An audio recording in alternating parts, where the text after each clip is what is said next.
নমস্কার বন্ধুরা, সুপ্রতীক ট্রাস্ট নির্মিত প্রেমের পাখি নামক কাহিনীমালা পরিবেশিত হচ্ছে। আমি আপনাদের বন্ধু শর্মিষ্ঠা উপস্থিত হয়েছি কাহিনীর 53 নম্বর পর্ব নিয়ে। নিশা ও প্রতীক টোকিও বেড়াতে এসে শিনজুকু এলাকার একটি হোটেলে আছে। আসাকুসার সেনসুজি কানান টেম্পল দেখার পরে তারা সন্ধ্যায় শিনজুকু এলাকায় তাদের হোটেলের কাছে ঘোরাঘুরি করছে। নিশা এবং প্রতীক শিনজুকুতে ঘুরতে ঘুরতে ওমইদে ইয়াকোচো নামক জায়গায় এসে পৌঁছল। এটা শিনজুকু স্টেশনের ওয়েস্ট এক্সিটের কাছে একটি বিখ্যাত সরু গলি। এখানে তারা বিভিন্ন ধরনের ইজাকায়া মানে এক ধরনের জাপানি পাব যা কম দামি অ্যালকোহলযুক্ত পানীয় এবং স্ন্যাক্স পরিবেশন করে সেগুলো দেখতে পেল এবং সেখানে উপস্থিত হলো। এখানে তারা হঠাৎ একটি ছোট খাবারের দোকান খুঁজে পেল, যেখানে অনেক লোক লাইন দিয়ে খাবার পাওয়ার জন্য অপেক্ষা করছে। ছোট সাইনবোর্ডে ইংরেজিতে লেখা কামেয়া, যেটা একটা বিখ্যাত সোবা নুডলের দোকান। এটা দেখে ওদের হোক্কাইডোতে রামেন খাওয়ার কথা মনে পড়ল।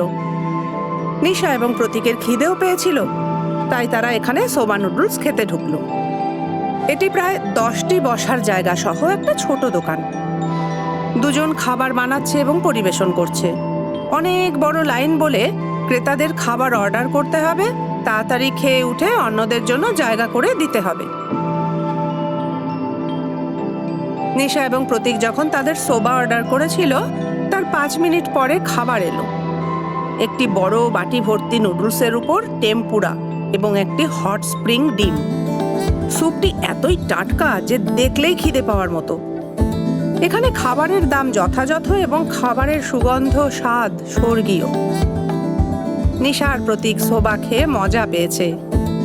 নিশা সোবা এবং অন্যান্য নুডলস সম্পর্কে জানতে চেয়ে শেফের সাথে আরও কথা বলতে চেয়েছিল। শেফ তখন পরের দিন সকালে তাদের একটি নুডল কারখানা দেখার আমন্ত্রণ জানায়।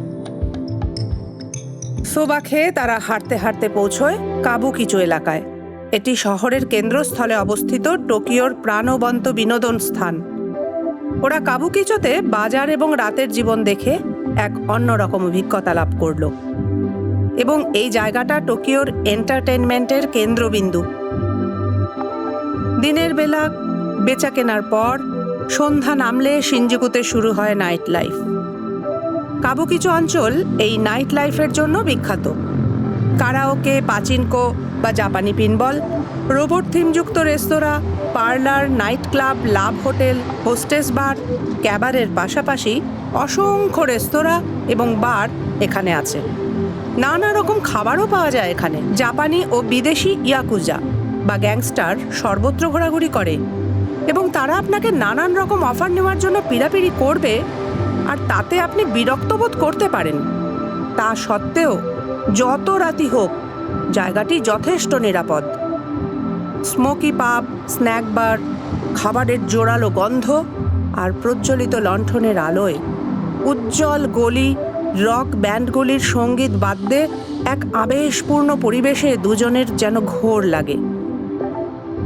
এখানে এত রকম দোকান, এন্টারটেইনমেন্টের এত রকম ব্যবস্থা আর এতই জাঁকজমক আর এত রকম দেশ বিদেশের মানুষের আনাগোনা আছে যে আপনি সারা রাত ঘোরাঘুরি করে ক্লান্ত বোধ করলেও এই জায়গা ছেড়ে যেতে ইচ্ছে করবে না। নিশার প্রতীকেরও যেতে ইচ্ছে না করলেও ক্লান্ত থাকায় ওরা শিনজুকু স্টেশনের কাছে ওদের হোটেলে ফিরে আসে।